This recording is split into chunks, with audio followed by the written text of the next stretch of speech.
सनातन धर्म में एकादशी की तिथियों का विशेष महत्व है। देवोठनी एकादशी इनमें से एक है। इसको प्रबोधिनी एकादशी और देवोत्थान एकादशी के नाम से भी जानते हैं। जय श्री हरि विष्णु। दोस्तों, आप सभी को देवोठनी एकादशी की हार्दिक शुभकामनाएं। देवोठनी एकादशी के दिन से विवाह, सगाई, मुंडन, गृह प्रवेश जैसे मांगलिक कार्य भी शुरू हो जाते हैं। यह तिथि कार्तिक माह के शुक्ल पक्ष की एकादशी को पड़ती है।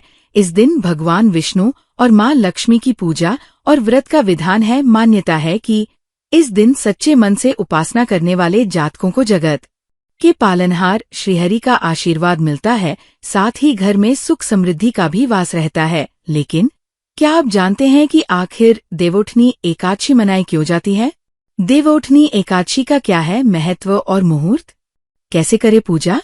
इस बारे में इस बार देवोठनी एकादशी का व्रत 12 नवंबर को रखा जाएगा।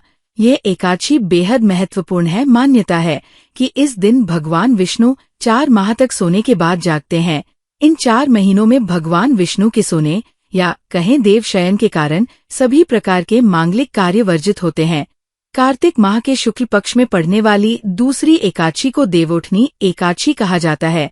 इस बार देवोठनी एकादशी का व्रत 12 नवंबर को रखा जाएगा। ये एकादशी बेहद महत्वपूर्ण है। मान्यता है कि इस दिन भगवान विष्णु 4 माह तक सोने के बाद जागते हैं। इन 4 महीनों में भगवान विष्णु के सोने या कहें देव शयन के कारण सभी प्रकार के मांगलिक कार्य वर्जित होते हैं। भगवान विष्णु के पुनः जागने के बाद ही सभी मांगलिक कार्य संपन्न हो पाते हैं। देव जागरण या उत्थान होने के कारण इसको देवोत्थान एकादशी भी कहते हैं। इस दिन उपवास रखने और कथा सुनने का विशेष महत्व है। देवोठनी एकादशी की तिथि और मुहूर्त। दृक पंचांग के अनुसार इस साल कार्तिक शुक्ल एकादशी तिथि की शुरुआत 11 नवंबर सोमवार को शाम 6:46 से हो रही है। यह तिथि 12 नवंबर मंगलवार को शाम 4:04 तक मान्य रहेगी।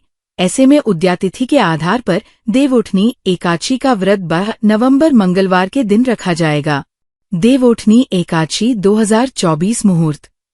देवोठनी एकादशी के दिन व्रती भगवान विष्णु की पूजा सुबह 6:42 बजे से कर सकते हैं। 7:52 बजे से सर्वार्थ सिद्धि योग में पूजा करना और भी फलदायी होगा। देवोठनी एकादशी पर ब्रह्मा मुहूर्त 4:56 AM से 5:49 AM तक है। वहीं शुभ मुहूर्त या अभिजीत मुहूर्त 11:44 AM से 12:27 PM तक है। वहीं व्रत पारण सुबह 6:42 से सुबह 8:51 तक है। देवोठनी एकादशी की पूजन विधि। देवोठनी एकादशी के दिन ब्रह्म मुहूर्त उठकर स्नान करके साफ कपड़े पहने, फिर पूजा घर को गंगाजल छिड़ककर पवित्र कर लें। इसके बाद विष्णु भगवान का ध्यान करते हुए व्रत करने का संकल्प लें। इस दिन घर की ठीक से सफाई करें और आंगन में या फिर पूजा घर के बाहर भगवान के चरणों की आकृति बना ले। घर में ओखली पर गेरू से भगवान विष्णु का चित्र बना लें। इस चित्र पर मिठाई, फल, सिंघाड़े, गन्ना और आंवला अर्पित करें और भगवान विष्णु की पूजा करें। आरती करके पूजा संपन्न करें। देवोत्थान एकादशी के दिन सुबह सुबह सूर्योदय से पहले उठकर स्नान आदि कर लेना चाहिए। इसके बाद गन्ने का मंडप बनाएं और बीच में चौक बनाएं। चौक के मध्य में भगवान विष्णु का चित्र या मूर्ति रखें। इसके साथ ही चौक से भगवान के चरण चिन्ह बनाए जाते हैं जो ढककर रखने चाहिए। भगवान को गन्ना, सिंगाड़ा और पीले फल मिठाई अर्पित किया जाता है। इसके साथ ही भगवान को पीली मिठाई करें। इसके बाद घी का एक दीपक जलाएं और इसे रात भर जलने दें। यहीं पर बैठकर विष्णु पुराण और व्रत कथा सुने। देवोठनी एकादशी का धार्मिक महत्व। धार्मिक मान्यता है कि कार्तिक माह के शुक्ल पक्ष की एकादशी से भगवान विष्णु 4 महीने के योग निद्रा से जागते हैं। इसलिए इस दिन देवोठनी एकादशी का पर्व मनाया जाता है। इस दिन से शुभ और मांगलिक कार्य शुरू होते हैं। इस शुभ तिथि पर साधक व्रत करते हैं और विधि पूर्वक भगवान विष्णु और मां लक्ष्मी की पूजा अर्चना करते हैं। साथ ही विशेष चीजों का दान करते हैं। मान्यता है कि इस एकादशी व्रत को करने से जातक को सभी तरह के पापों से छुटकारा मिलता है। साथ ही शुभ फल की प्राप्ति होती है। देवोठनी एकादशी के नियम।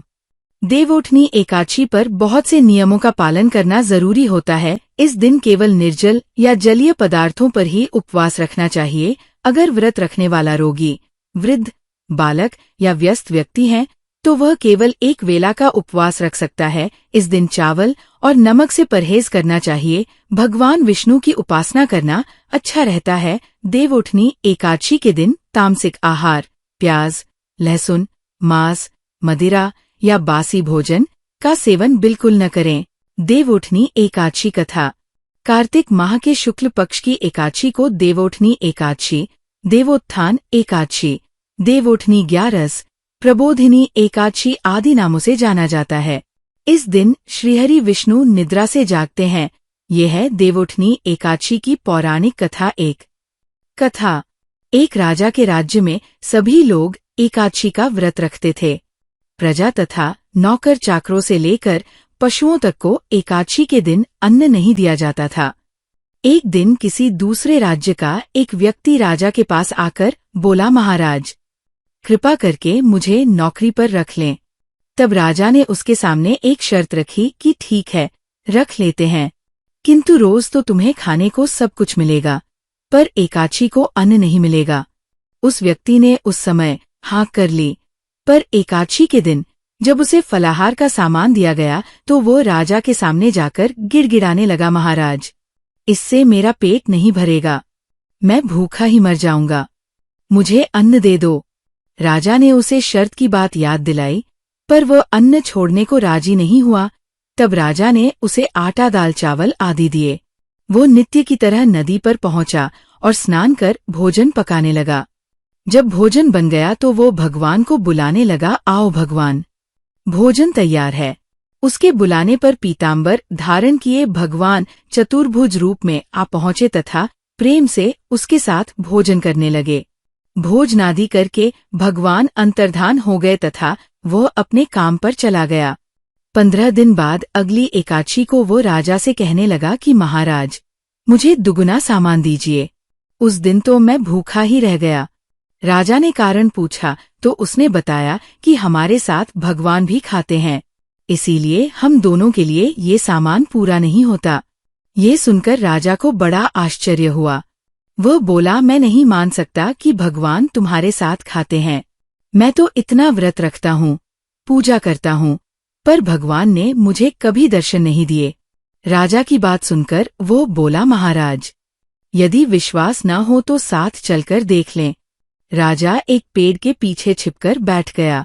उस व्यक्ति ने भोजन बनाया तथा भगवान को शाम तक पुकारता रहा, परंतु भगवान न आए।